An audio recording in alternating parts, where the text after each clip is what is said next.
we understand supply and demand.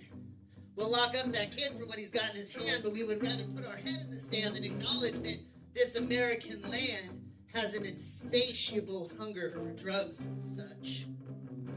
We don't want to think about that too much. Yeah, we got a war on drugs that makes us millions of bucks, and don't get me started on privatized prisons or mandatory minimums. We got a war on drugs that tells us users and dealers ain't worth much. We got a war on drugs that ain't about the drugs. It makes it okay to fuck with the thugs. How did it start? Supply and demand? There's no reason for a supply without the demand, y'all. There's no reason for a supply without that reaching, wanting, open hand. There's desperation in that demand. No one points to that problem while testifying from the stand, the open hand. Why is it that the war on drugs never warred on those rich-ass white thugs? You know, the Sackler family and the pain relief of OxyContin and all the money they were flung. But hey, they didn't do no time. They didn't get hemmed up. They just paid back a few $1 million. No harm, no foul. Now, y'all, I want you to hear me out.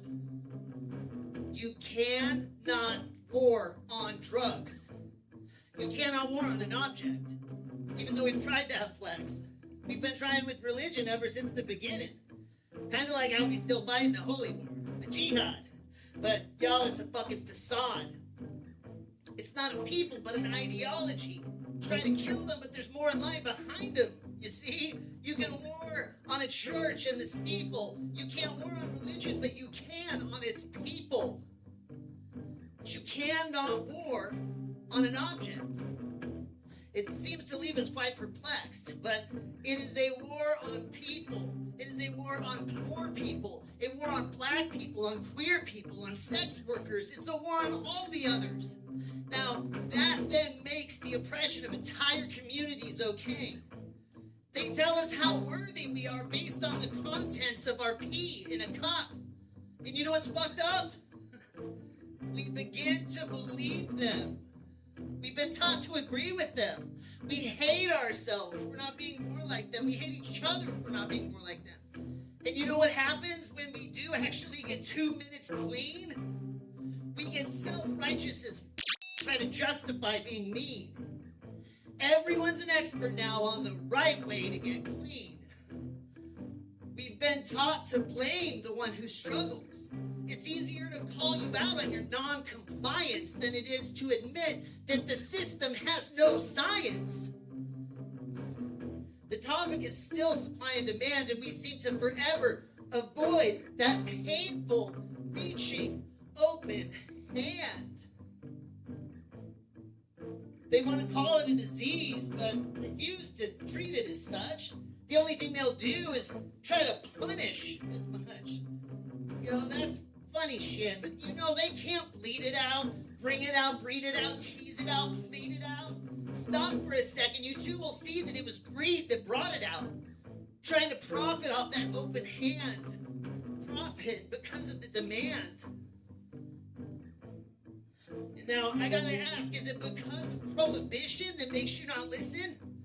If you was 400 pounds but failed every diet, should we not support you? Say, fuck it, don't fight it. I won't enable you or stay with you so long as you're like this. One day you'll hit bottom. Then you will fight this. But until that day, you best stay away. If I had hypertension, would you threaten your friendship or pretend there's no kinship? What the fuck is that horse shit? Is that really the hill you want to die on? When it's your cousin or your mom or your kid's coffin that you're crying on?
I'm done.